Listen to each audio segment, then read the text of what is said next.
Have you ever felt like something was missing? আপনার জীবনে এমন কিছু মুহূর্ত আসে যখন আপনার মনে হবে আপনি পেছনে কিছু ফেলে আসছেন। But what if it never really left you? আজ থেকে প্রায় 5 বছর আগে আমি এই চ্যানেল শুরু করেছিলাম এটা ভেবে যে আমি নিজে আর্ট শিখবো আর সাথে আমার আর্ট প্রসেস ভিডিও করে আপলোড করব। আমি শুরুর দিকে নিয়মিত ভিডিও দিচ্ছিলাম আর সাথে আমার আর্ট স্কিল ইমপ্রুভ হতে শুরু করছিল। যেহেতু ড্রয়িং আমার হবি ছিল তাই নিয়মিত আর্ট করতে অনেক বেশি ভালো লাগতো। My dream was to become an artist. যেহেতু তখন লকডাউন চলছিল বাসায় বসে ভিডিও দিতে ভালো লাগতো। And I was able to gain 300 to 400 subscribers in 4 months which was big achievement for me back then. আমি নিজের আর্ট চ্যানেল নিয়ে অনেক বেশি খুশি ছিলাম।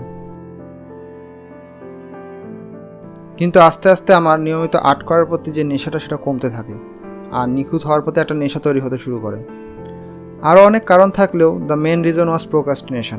আমি প্রায় দিনই ভিডিও আপলোড করব ভাবতাম কিন্তু পরের দিন আপলোড দিব ভেবে কাজগুলো ফেলে রাখতাম। আস্তে আস্তে যেটা আমার অভ্যাসে পরিণত হয়। আমি অনেক ভিডিও এডিট করেও আপলোড করিনি কারণ আমার সবসময় মনে হতো ভিডিওটা হয়তো ভালো হয়নি। আমি নিজে স্যাটিসফাই হতে পারতাম না। নিখুঁত হওয়ার নেশা যেন আমার মাথায় চেপে বসেছিল।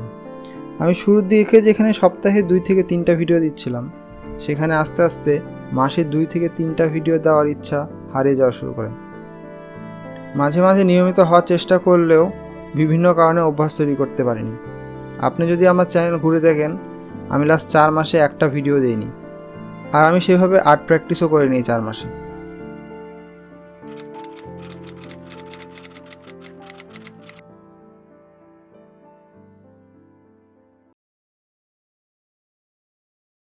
So why am I doing this video? The simple answer is আমি নিজেকে আরেকবার সুযোগ দিতে চাই। আমি অনেক ভালো আর্টিস্ট না হলেও সেই সুযোগটা হাতছাড়া করতে চাই না, যেন ভবিষ্যতে এটা ভেবে রিগ্রেট ফিল না হয় যে আমি আরেকবার চেষ্টা করতে পারতাম। So I am restarting this channel where I will showcase whatever I am drawing in daily practice. Whether the art is good or bad doesn't matter. Because true art is not about the end image, it's about the journey, the struggle, the irreplaceable human touch that no machine can ever replicate.